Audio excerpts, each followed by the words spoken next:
Next, we discuss the GAAP in details. What is meant by GAAP?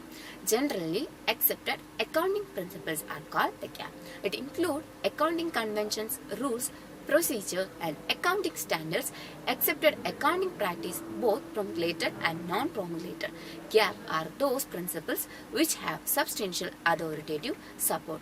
Thus, GAAP refers to the rules or guidelines adopted for recording, reporting the business transaction in order to bring the uniformity in the preparation and presentation of financial statement. There are certain basic accounting concepts are there. Accounting entity concept, money measurement concept, going concern concept, accounting period concept, historical cost concept, dual accept concept, revenue recognition and realization concept, matching concept. There are certain accounting conventions are there. Conservatism, consistency, materiality, disclosures are the major accounting conventions. Next one, accounting standard. Accounting standards are written documents, policies issued by the expert accounting body or government or other regulatory body conveying the accept of recognition, measurement, treatment, presentation and disclosure of accounting transaction in the financial statement. The Institute of Chartered Accountants of India issuing the accounting standards in India. The subsection 3A, section 201 of the Companies Act 1956 require that every profit and loss account and the balance sheet shall comply with accounting standards.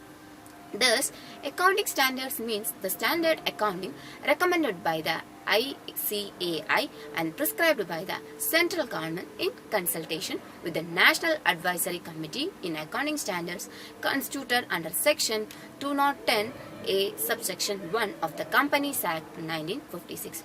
The accounting standards which involve AS1 disclosure of the accounting policy, AS2 valuation of inventories, AS3 cash flow statement and AS4 contingencies and event occurring after a balance sheet date, AS5 net profit loss for the prior period items and change in the accounting policies.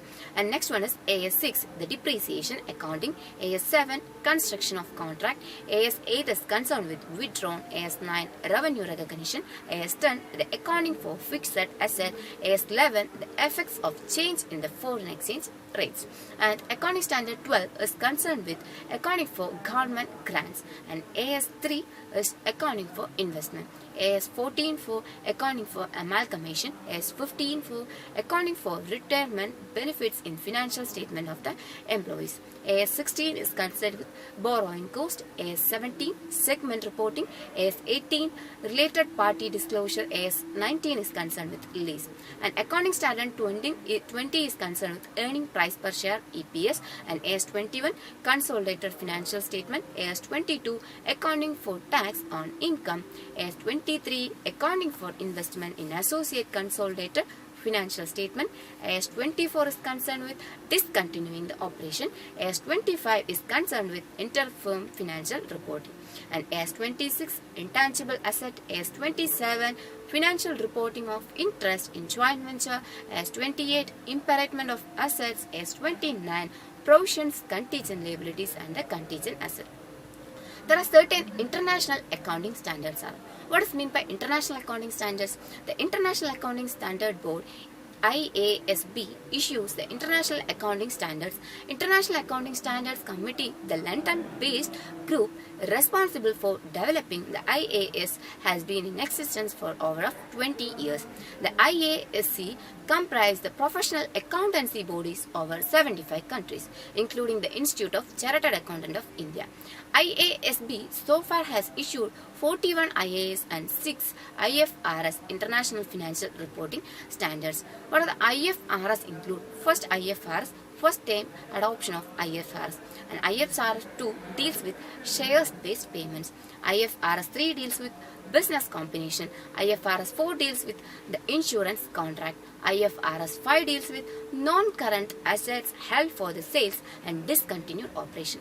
IFRS 6 deals with the exploration for an evaluation of mineral resources. There are certain rules for the double entry principle. Debit and credit rule.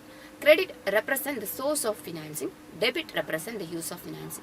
As we all know that how we calculate asset is equal to liabilities plus capital. There are certain rules for the debit and credit. What are the things we debited? Increase in asset, decrease in liability, decrease in equity, expense and loss are we debited. And what are the things to be credited here? This decrease in asset, increase in liability, increase in equity, income and gains are credited.